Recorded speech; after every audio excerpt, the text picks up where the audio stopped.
O método dele é maravilhoso de ensino. Eu não sabia o caminho das pedras, eu não sabia por onde começar. É tipo 80% que eu aprendi aqui, muito mais do que na faculdade. Era muito conteúdo e eu não ia conseguir relembrar durante 4 anos todo aquele conteúdo que eu tinha dado na faculdade. Ele usa vários métodos. Ele vai no WhatsApp, vai pelo Facebook, vai pelo e-mail, porque a mesma mensagem que ele mandava no meu WhatsApp, ele mandava no meu e-mail. Foi fundamental na minha aprovação. Sem o papel contábil eu não teria conseguido a minha aprovação. E quando viram que eu passei, todo mundo, eu vou fazer papiro, porque a Claudinha passou, eu vou fazer papiro também. No meu cartão vai estar escrito assessoria e consultoria contábil. É Bernello, assessoria e consultorias contábeis.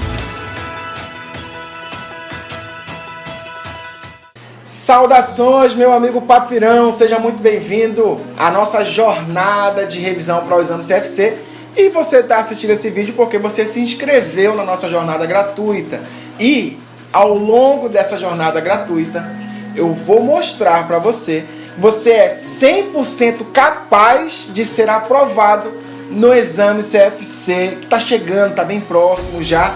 Por maior que seja a dificuldade que você possui, com certeza você pode ser aprovado nessa prova. Eu falo nessa porque tem muita gente que diz assim, eu vou fazer só para testar, tô indo só para ver como é que é, já para tentar, se segurar ali, tipo, não, tô de boa.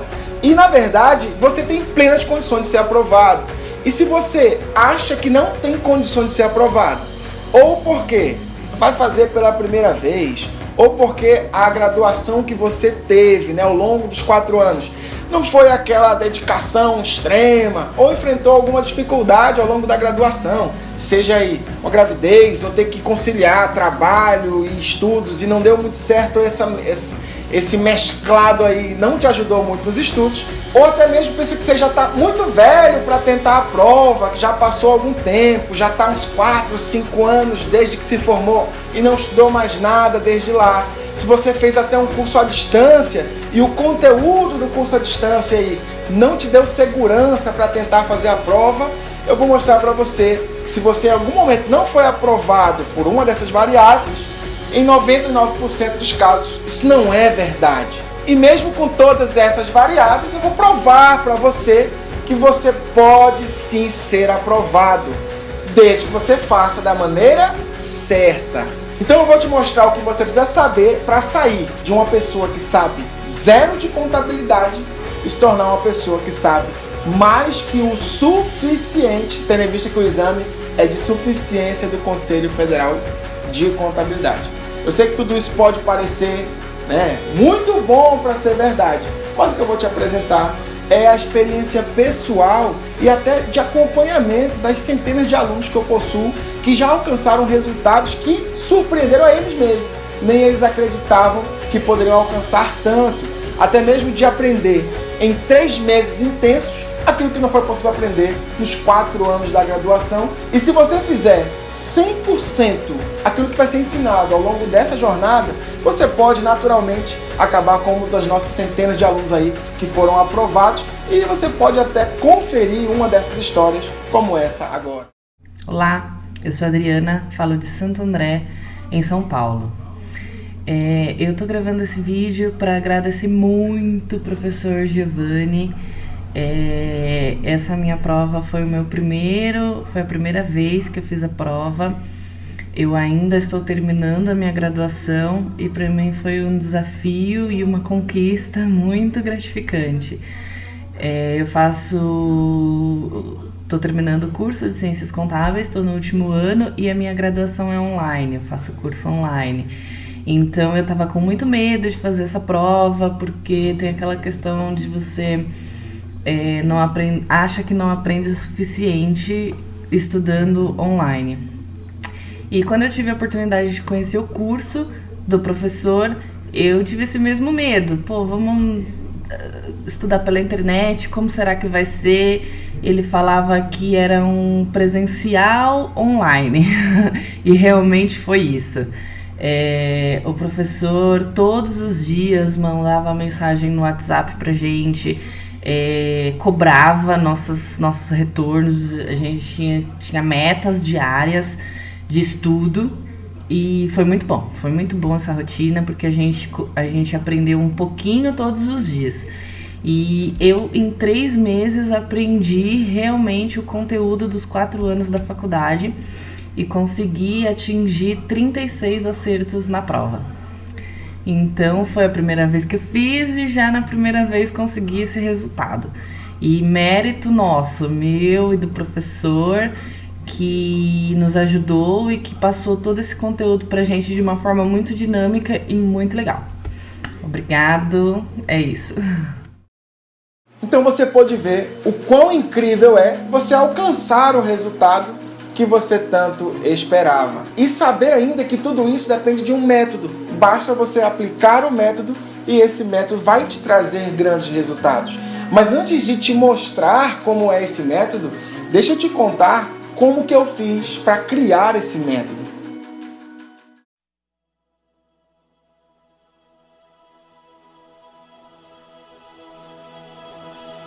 Bem, eu sou o professor Giovanni Silva, como você já conhece, mas antes de professor como Giovanni mesmo, eu cresci formado, né? A escola de formação minha é a escola do seu Roberto e da dona Eliette, esses dois aí que me educaram, me criaram sempre numa educação muito pautada na educação, né? Tipo, meus pais me criaram sempre de forma muito rígida no ponto de vista dos estudos. Meu pai é vendedor de queijo, minha mãe, ela é dona de casa. Então essa é a educação que eu tive na minha criação. Então não vim de uma família muito abastada, assim, mas nunca passei necessidades. Mas pelo menos juntos nós fomos, assim, vivendo naquela vida bem limitada, né? Bem passo a passo, buscando para realizar os sonhos, sempre buscando nossa felicidade em conjunto. Mas o que era muito marcante da família, na minha educação, na minha criação, era que meu pai dizia assim: meu filho, estude. Essa era a sacada da educação que eu tive em casa. E a minha formação sempre foi muito voltada para o lado da educação. Sempre quis ser professor, é um negócio assim, acho que doentio, sabe? Sempre quis ser professor, desde moleque mesmo. E aí acabei sendo professor, essa é a minha natureza, a minha vontade. Mas antes disso, eu acabei estudando violino, quando moleque ainda, né? Estudava violino, estudei informática, acabei sendo professor de informática, professor de violino. Entrei para o exército na época com 18 anos, né? Aí fui oficial durante 8 anos no exército. E aí o que eu fazia lá? Era professor no exército. Fiz a minha graduação em ciências contábeis. Hoje sou professor na mesma universidade onde eu fui aluno. Ou seja, onde eu vou me metendo, acabo querendo dar aula naquele lugar que eu entrei para aprender alguma coisa. É um propósito de vida, é uma vontade, é algo que eu tenho assim com uma grande felicidade. Na faculdade, eu encontrei um grupo de alunos que tinha muita vontade de ser aprovado do exame de suficiência e tinha alguma dificuldade de aprendizagem. Perguntavam assim: professor, tem como ministrar um reforço em algum lugar? E aí foi quando surgiu a ideia de criar o Papiro Contábil para ministrar esse reforço. E era de modo presencial. Só que muitos deles não conseguiam ser atendidos de forma presencial. Então, quando eu comecei a gravar os primeiros vídeos era para atender o meu aluno do presencial, que não tinha como sair de casa, que por algum motivo não tinha como ter o conteúdo do presencial. Só quando você dispõe o conteúdo na internet, naturalmente muitas outras pessoas podem ter acesso. E aí começou os momentos de surpresa, né? Quando alguém da cidade de Cocoal mandava uma mensagem, quando alguém mandava uma mensagem de Baratã do Norte, sabe? Cidades que eu não conhecia, municípios que eu não fazia ideia da existência, e a galera foi mandando mensagem de que tinha sido aprovado, de que tinha aprovado o meu conteúdo, né? De que tinha aprendido muita coisa ao longo daqueles dias em que eu mandava com conteúdo gratuito no YouTube. Pronto, é aqui o meu lugar. Em vez de ter 30 pessoas ao longo de um ano, poder receber uma mensagem sua, depois dizendo que você, por algum motivo, foi impactado por algum conteúdo, que você foi aprovado, que você aprendeu, que você evoluiu. Acho que não há sensação melhor para mim que saber que alguém que não entendia algo passou a entender a partir do momento que eu criei um jeito, uma forma, uma técnica diferente, uma paródia, um e-mail, uma piada, uma poesia, alguma coisa que fez com que você passasse de um estágio onde você estava para um estágio superior, onde você está evoluindo. Então, essa é a minha maior referência. E uma das grandes felicidades que eu tenho, assim, uma das grandes realizações, é porque, como essa independência, né, de trabalho acontece, eu consigo ser o Didio que eu quero ser, porque é aquilo que eu acredito que vai fazer diferença para o aprendizado do meu aluno. Então, assim, eu me preocupo muito com a vida dele, eu apareço na hora que eu quero e acaba que dá certo, porque essa é a minha energia. E aí, quem aceita essa energia vai ser muito bem abraçado. Aquele que não aceita essa energia acaba indo para outros caminhos, né? Mas a alegria que eu tenho é de poder ser o que eu quero ser, né? O que eu preciso ser para alcançar a vida dos meus alunos. Então vamos lá. Antes de te apresentar aí o que você precisa fazer para alcançar a aprovação, aqui ó, é importante que você saiba o que não fazer, tá? Esses elementos que eu vou te apresentar agora, eu creio ser muito mais importante até mesmo do que saber o que fazer. Pelo seguinte, que se você até implementar as dicas, mas continuar fazendo errado, aí não vai adiantar nada. Pronto, muito grave. Muita gente estuda de maneira errada e é reprovado por conta dos seguintes elementos. Primeiro, muitos dos reprovados têm algo em comum, cometem os seguintes erros. Primeiro, estudam por conteúdos dispersos, ou seja, o erro é estudar de maneira não planejada, não organizada. Acordou pela manhã, hoje é dia de estudar. Separei um tempo para estudar. Aí procura na internet conteúdos soltos, dispersos, e não se organiza muito bem. Aí, como falta controle, não tem um acompanhamento do edital. Aí a falta de acompanhamento do edital não sabe como direcionar os estudos. Então, tenha em mente, um bom planejamento otimiza o teu tempo. A ausência de planejamento nos estudos pode destruir toda a tua preparação, toda a tua caminhada. Então é importante que você tenha isso em mente. Um planejamento de estudos positivamente. 2.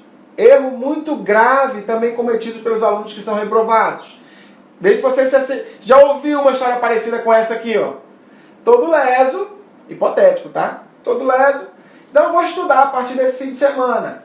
Aí imprimiu a prova anterior e foi resolvendo. Só que alguém chamou ele, ele parou, resolveu 3 questões. Aí na segunda-feira resolveu mais 2 questões, no outro mais 3 questões. Aí ao longo daquela semana inteira, ele vai resolvendo a prova anterior sem consultar o gabarito, só porque ele está fazendo a prova.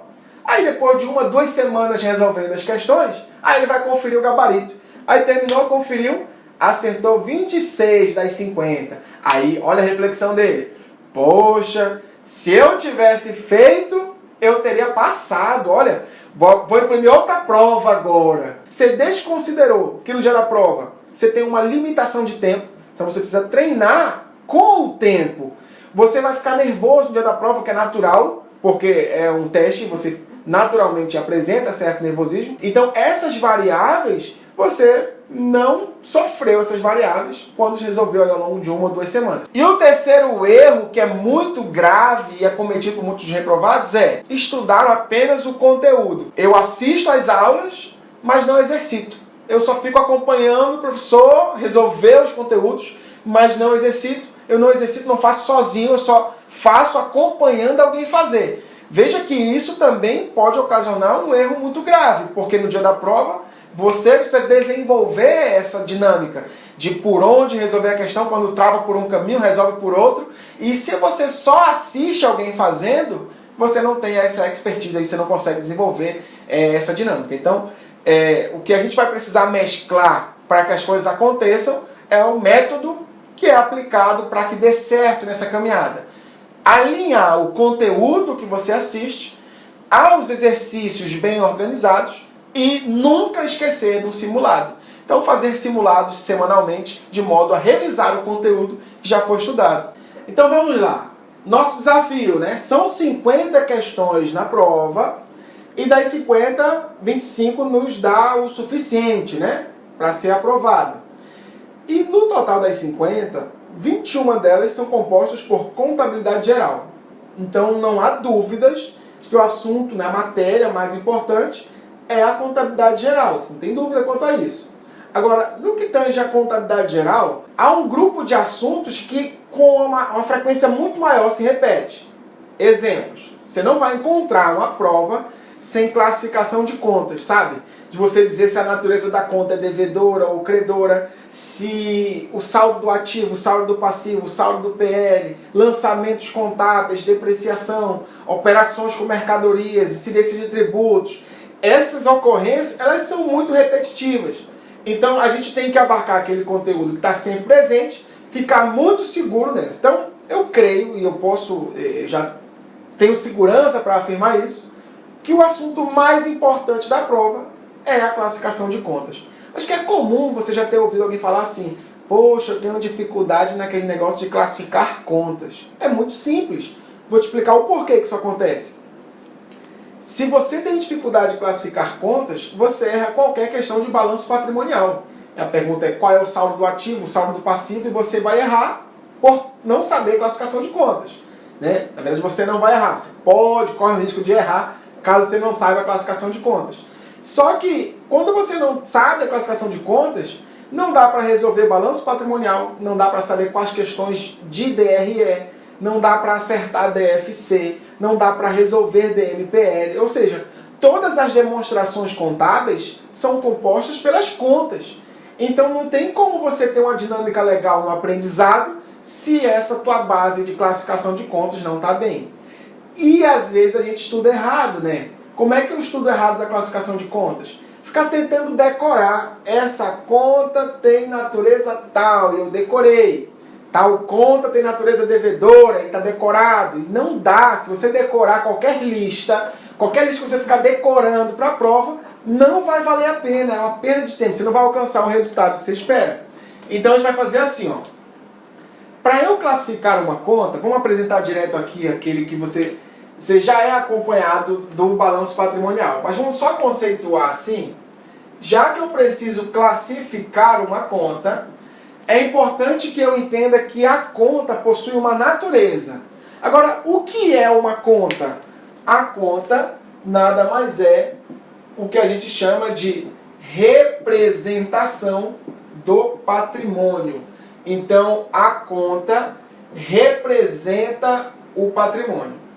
Patrimônio, conceitualmente, você lembra, você nunca esqueceu isso. É o conjunto de bens, direitos e obrigações. Bens e direitos estão agrupando o ativo, apesar de não ser o conceito de ativo, tá? Você agrupa os bens e os direitos num grupo chamado ativo. O conceito de ativo é muito mais que isso. O conceito de passivo também a gente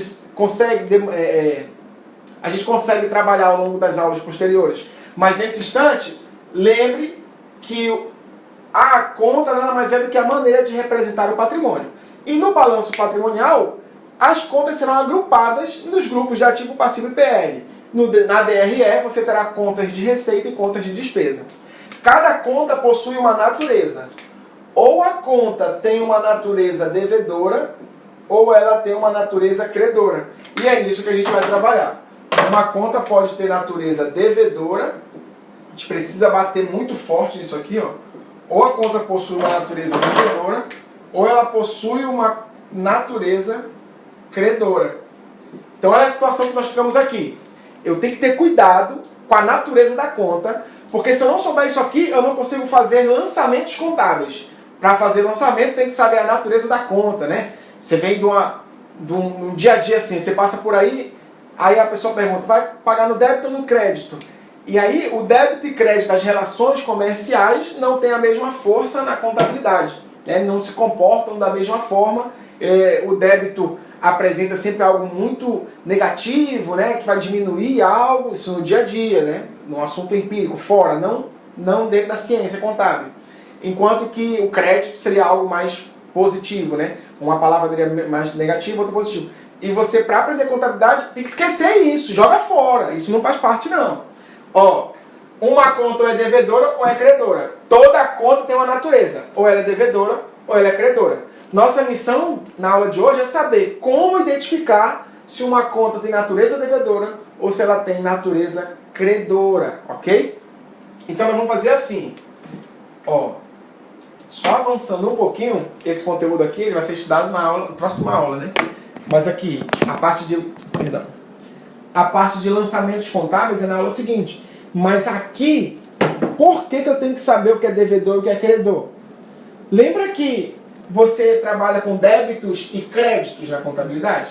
Então, uma conta que possui natureza devedora, ela vai se relacionar com o débito como se estivesse aumentando o saldo sempre. A devedora tem natureza devedora, portanto, aumenta quando você faz um débito nela, por conta da natureza. E a conta que é credora, ela aumenta se você faz um crédito nela. Veja que não é o débito que aumenta e nem é o débito que diminui. Também não é o crédito que aumenta, nem crédito que diminui. Na verdade, vai rolar uma interação entre a natureza da conta e o comando débito ou crédito. Beleza? Bem simples. Como se fosse um copo com água. Você tem água. Se você quiser aumentar o saldo de água, tem outro copo aqui. Aí você joga mais a água e aumenta a natureza, porque os elementos que eu misturei aqui são de mesma natureza. Então, eu aumentei o saldo de água quando joguei mais água. É a mesma natureza.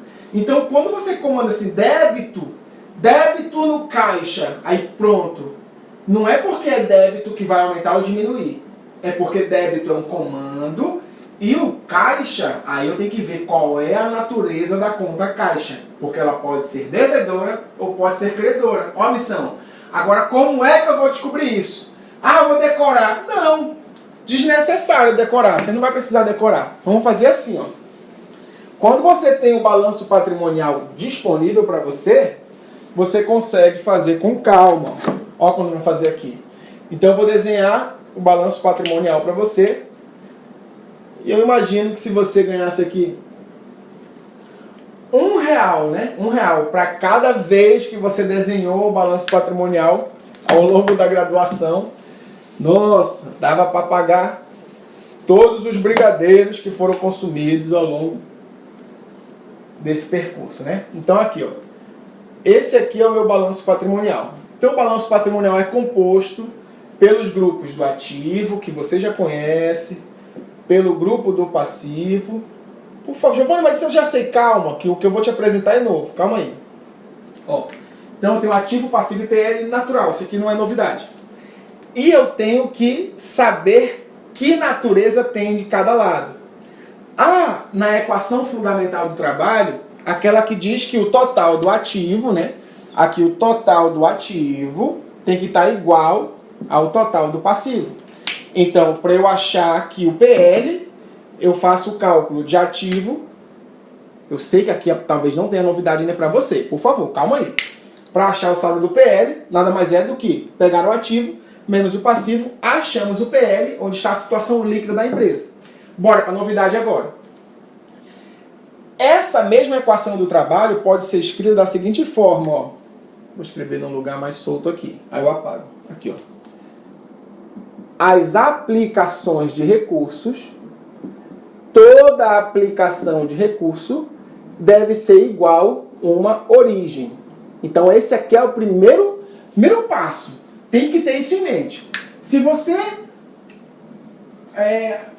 ao dormir, por exemplo, você consumiu 24 horas de um dia, exemplo, tá? Você tem 24 horas de recursos e eles serão consumidos de alguma forma. Dormindo ou não dormindo, acordado ou não acordado, não interessa. Eles serão consumidos. Você tem uma origem de recursos e esse recurso foi aplicado. O balanço patrimonial nada mais é do que isso. Você está aplicando recursos, aí tem que dizer de onde que ele veio. Essa é a dinâmica do balanço patrimonial. O total das aplicações sempre será igual ao total das origens. No passado, o registro era feito por algo chamado unigrafia. Mas olha como era estranho. Ó. Você registrava, não precisava dizer de onde veio. Aí quando sabia que houve uma entrada, mas também não sabe do que trata. Quando recebia um pagamento, não fazia referência do que era. Então isso não dava certo. Aí mudou-se para digrafia. Até você conhecer o método das partidas dobradas. Que para cada débito haverá um crédito correspondente, seja de igual valor ou não. O saldo que estiver sendo debitado tem que ser igual ao saldo que está sendo creditado. Esse é o método das partidas dobradas. E ele surge daqui, ó, onde diz que as aplicações obrigatoriamente serão igual às origens. Então, olha só. Um desses lados representa as aplicações e o outro as origens. Então, vamos dizer aqui, ó. O ativo, esse Azinho, você já vai chamar aqui, ó, o mesmo A que está usando para as aplicações, tá? Vamos colocar assim, que vai ficar de uma maneira bem dinâmica, beleza? Aplicações estão no ativo. Onde é que eu encontro as aplicações de recursos? Ativo, ok? Conceitualmente, pelo CPC 00, o ativo trata-se de um recurso controlado pela entidade, resultado de eventos passados, capazes de gerar benefício econômico futuro. Compreendeu, né? Isso, um recurso controlado pela entidade, de eventos passados, que vão gerar benefício futuro para a entidade. Veja que tem que ser controlado, não é necessário que seja de propriedade da empresa. Está no CPC 00. É controle. Aí eu tenho que saber o que é controle. Ó, quando é que você tem controle de algo? Contabilmente, o controle existe sempre que eu tenho todos os benefícios e os riscos, e se eu transferir os benefícios e riscos para outra pessoa, essa outra pessoa é que tem o controle, portanto ela que terá o ativo. Beleza? Então, só é ativo se eu tiver controle. Um exemplo muito prático para perguntar é assim, ó. Se eu comprei um carro financiado em 60 vezes, tá? Não paguei nenhuma parcela, só dirigindo o carro. A pergunta é, esse carro, ele é um ativo meu, sim ou não? Eu comprei o carro financiado e a minha dúvida é se esse carro é um ativo meu ou se ele não é um ativo. E agora a dúvida? Pronto, eu fico aguardando que é para ver se você participa comigo. Mas é muito simples, ó. Talvez você pense, não é porque ele ainda não pagou. E a referência que eu tenho que ter é que o conceito de ativo pelo CPC 00 não diz assim, ó, é o recurso quitado, é o bem que já está pago. Não diz nada disso. Para ser ativo, basta que eu tenha controle sobre o ativo. Ó que palavra-chave. Basta que eu esteja usufruindo dos benefícios e assumindo os riscos inerentes à propriedade do ativo.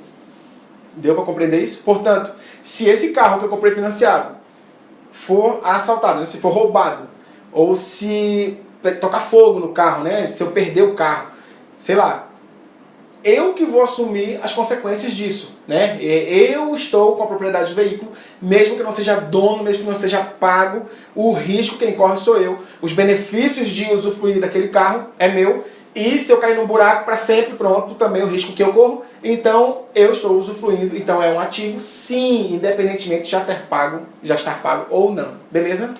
Então, as aplicações de recursos dependerão de uma origem de recursos, tá? Então aqui, ó, o passivo representa as origens. Então eu vou apagar aqui, você já entendeu. O total das aplicações deve ser igual ao total das origens.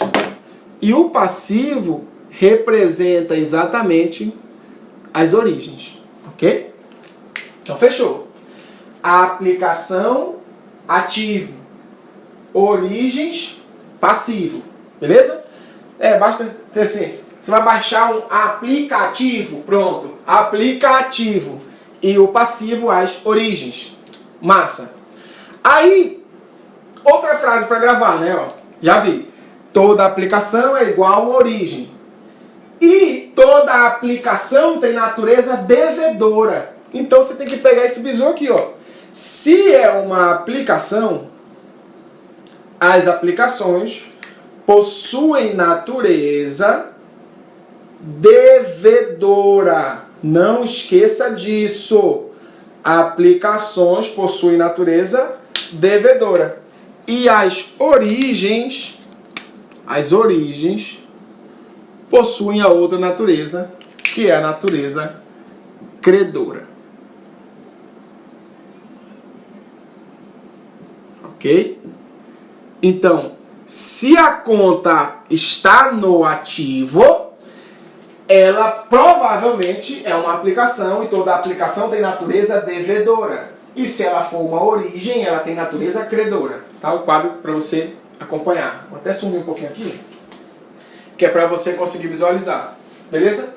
Pronto. Aí aqui, ó. Você sabe que apesar de você enxergar que desse lado haverá contas devedoras, há algumas contas que possuem uma natureza contrária ao grupo. Por exemplo, eu vou citar aqui as mais cobradas em prova, tá? Quando você fala aqui, dentro do ativo, caixa, mas não há dificuldade. Caixa, ativo circulante. Banco, ativo circulante. Duplicata a receber, ativo circulante. Isso trabalhando com a hipótese que você já conhece, né? Ó, dentro do ativo circulante, quais são os grupos? Já considerando aqui que você conhece o ativo circulante e que o ativo também se divide em ativo não circulante, né?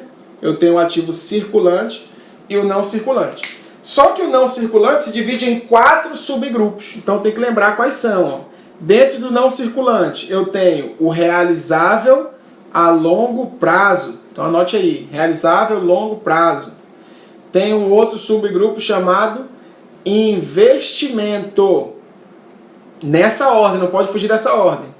Um outro subgrupo chamado imobilizado e mais um chamado intangível. Pronto. São 4 subgrupos. A Lei 6404 de 76 deixa bem claro que esse ativo é organizado em ordem decrescente do grau de liquidez. E vai organizar em ordem decrescente do grau de liquidez. Então, liquidez é a capacidade de transformar esse ativo em dinheiro. Quanto maior a possibilidade de transformar em dinheiro, mais lá em cima ele vai ficar. Porque a liquidez, veja, ordem decrescente do grau de liquidez, do maior para o menor. O passivo representa a origem de recursos, toda a origem de natureza credora. Mas a divisão aqui é bem mais simples, ó. Passivo circulante, passivo não circulante e o próprio patrimônio líquido. Aí separa, né, ó, capital de terceiros, o passivo circulante e não circulante, e o PL como um capital próprio, então patrimônio próprio. E aqui, quando você junta o passivo circulante e não circulante, há um conceito chamado de passivo exigível. Juntando circulante e não circulante. E o PL é o passivo não exigível. Aí, como eu ia citando para você aqui, existem contas que estão no grupo do ativo, mas mesmo estando no grupo do ativo, ela não tem a mesma natureza do ativo. Ela tem uma natureza contrária ao grupo. Exemplo. Depreciação acumulada. Vai estar presente na sua prova, sem dúvida. Depreciação acumulada é uma conta que reduz o saldo do grupo. Exemplo, eu compro um um veículo. Esse veículo não vai ficar o mesmo valor para sempre. Esse veículo, ele vai diminuir o valor conforme eu vou usando. Seja por ação do tempo, né, o próprio uso, ou porque ele fica obsoleto. Mas ele, obsoleto, né, vai diminuindo o valor. Essa diminuição de valor a gente vai chamar de depreciação. E à medida que os anos passam, que o tempo passa, essa depreciação vai se acumulando, reduzindo o valor do ativo. Então a depreciação acumulada é uma conta que está no ativo, mas a natureza é contrária. Então ela tem natureza credora, mesmo estando aqui no lado do ativo. Assim como pode acontecer de uma conta estar aqui no passivo, mas ter uma natureza que é contrária ao grupo. Ela é devedora.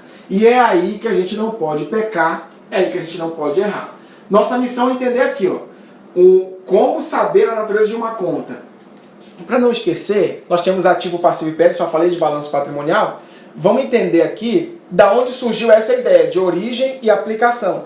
Basta você entender o balanço patrimonial como sendo uma pessoa, não é isso? Ó? O balanço patrimonial de uma empresa é porque essa empresa é uma pessoa jurídica. E a pessoa jurídica não pode ser confundida com a pessoa física. Então vamos separar aqui como se ela fosse uma pessoa mesmo. Ó, ó como ficou mais fácil de compreender. Tá? Pronto, parecendo uma pessoa. Pronto, vou chamar de Wesley Safadão. E vou colocar aqui. Pronto. Só que o Wesley Safadão agora tá com o cabelo curto, né? Que ódio. Vou colocar aqui. Uma nova pessoa. Veja, para essa empresa aplicar os recursos com a compra de veículos, aplicar comprando imóveis, aplicar comprando imobilizado em si, para aplicar tem que ter uma origem de recursos. Essa origem pode ser de um capital próprio, que é a riqueza da empresa, ou um patrimônio de terceiros, que está aqui no passivo circulante, passivo não circulante. Pronto. Pega a origem dos recursos e aplica todo no ativo. Por isso, O ativo são recursos controlados que possuem uma natureza devedora, porque como a empresa, que é uma nova pessoa, ela aplicou os recursos, é como se ela olhasse assim e dissesse assim: ei, ativo, você está me devendo um benefício econômico futuro. Portanto, você terá a natureza devedora. E como é que isso pode constar na sua prova? Veja na tela aí agora a questão 2017.1, questão número 7. Então está aparecendo na tela para você agora. 17.1, questão 7. Acompanha comigo aí. Assinale a opção que apresenta apenas as contas patrimoniais de natureza credora. Então, para ser natureza credora, toda a conta no passivo terá natureza credora, a não ser que seja uma redutora do passivo. E as contas do ativo, se eu souber que é do ativo, já sei que é natureza devedora. Se for uma redutora do ativo, a natureza é credora. Vamos fazer a leitura das contas agora. Primeira conta, adiantamentos a empregados. Desculpa. Primeira conta, adiantamento a empregados. Veja, se eu adiantei a alguém, eu tenho um direito. E eu estou aguardando para receber, né? Se eu fiz um adiantamento a empregada, porque eu paguei adiantado, e se eu paguei adiantado, eu tenho um direito. Então, adiantamento a empregados é ativo. E se é ativo, já não pode ser credora. Veja que a interpretação é simples. Primeiro, em vez de decorar, eu levo a conta para passear, né? Em vez de simplesmente decorar, essa conta é devedora, essa conta é credora, não. Leva a conta para passear. Diz, mano, tu mora onde, conta? Bora dar uma volta aqui. Né? Leva a conta pro grupo que é dela e descobre como que ela vai se comportar. Continuando. Capital subscrito é do PL. Aí, se é do PL, tem natureza credora. A gente já sabe do lado que ela fica. Fornecedores é passivo circulante, tem natureza credora. Receita de vendas, importante. As receitas terão natureza credora e toda despesa natureza devedora. Então pronto, olha aqui. Aqui eu só mostrei para você balanço patrimonial, né? Então anota aí. Deixa eu arranjar um campo aqui para você anotar. Pronto, vem aqui. Se for receita, uma dica bem boa aqui. Tu usa dessa forma mesmo a interpretação, olha aqui, ó. Se é uma receita, eu estou recebendo, é uma origem de recursos. E quando eu tenho uma despesa, eu estou aplicando recursos. E se a origem é credora, se a aplicação é devedora. Então a receita é credora. Mas você pode pensar assim também, ó. Se for uma receita, veja que eu estou aloprando aqui, ó. Se for uma receita, pronto, se é receita, põe natureza credora. Receita, ou ser grandão lá. E se for uma despesa, despesa, aí você já sabe que é para colocar a natureza credora. Ficou claro? Receita, natureza credora, despesa, natureza devedora. Continua. Letra B. Capital a integralizar. Capital a integralizar é uma conta redutora do PL. Então, esteja com o plano de conta para você consultar de vez em quando. Se ela é redutora do PL, você já sabe, o PL está do lado das origens. Então, o PL tem natureza credora.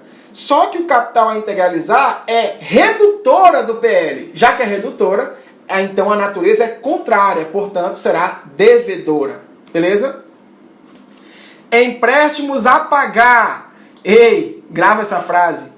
Qualquer bosta a pagar é passivo. E já que é passivo, joga lá pro origens, né?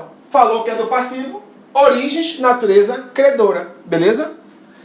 IPI a recuperar. Todo IPI a recuperar, qualquer tributo a recuperar é um direito. PIS a recuperar, COFINS a recuperar, IPI a recuperar, qualquer bosta a recuperar, qualquer tributo a recuperar, já sabe, é ativo. E se é ativo, está do lado das aplicações, portanto tem natureza devedora. Já não pode ser a letra B. Então ficamos com A e B fora já. Reserva para contingências. Qualquer reserva é do PL. natureza credora, a reserva do PL. Letra C, adiantamento de cliente. Veja como o negócio mudou agora. Não é a palavra adiantamento que vai dizer se é devedor ou credora, não. É quem está adiantando de quem, ou a quem. Então, quando você viu adiantamento a alguém, quem está adiantando está com o direito, e quem está recebendo adiantamento está com uma obrigação. Obrigação passivo, direito ativo, ok? Quando estou adiantando de alguém, veja, agora eu que estou precisando, estou recebendo adiantado. Aí, ó, adiantamento recebido antecipadamente, beleza? Se eu recebi um adiantamento antecipadamente, então é um passivo, é uma obrigação. Entenda assim, é muito simples, ó.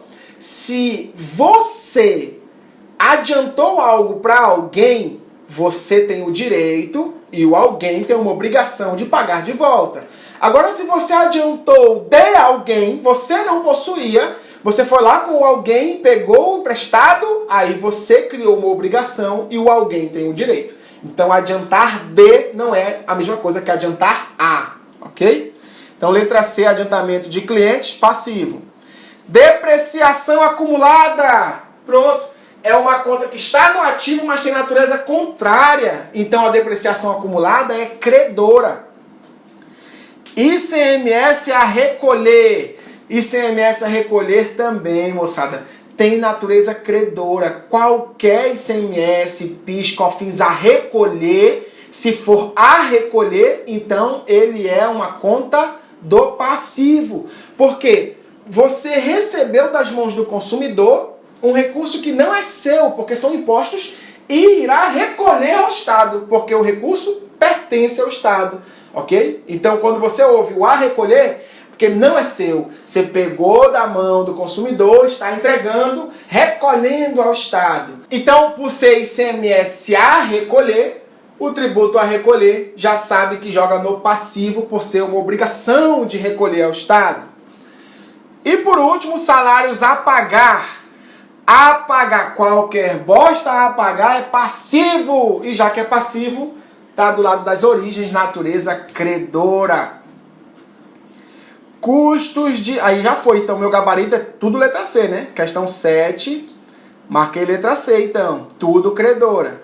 Vamos olhar a letra D. O que tem de errado na letra D?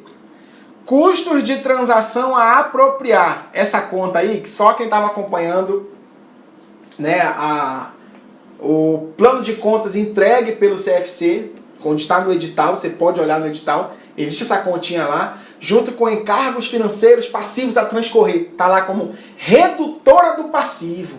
Então, custos de transação a apropriar é uma conta redutora do passivo. Ó, o passivo é a origem, tem natureza credora, e a redutora do passivo é contrária, tem natureza devedora. Ficou claro isso? Repete isso várias vezes, tem que estar seguro disso aí. Então, custo de transação a apropriar, já sabe que é devedora.